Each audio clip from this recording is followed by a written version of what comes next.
কবি বুদ্ধদেব বসুর কবিতা সরস্বতী পুজোর পদ্য।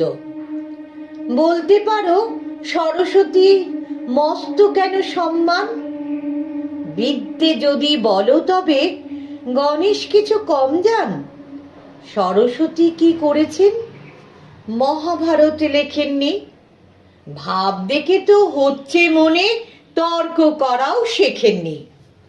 তিনি ভুবনে গণেশ দাদার নেই জুড়ি পাণ্ডিত্য, অথচ তার গুণের দিকেই ভক্তি কেন চিত্তে?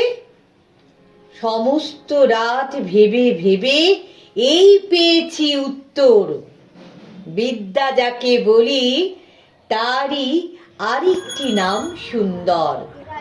বিদ্যা যাকে বলি তারই আরেকটি নাম সুন্দর।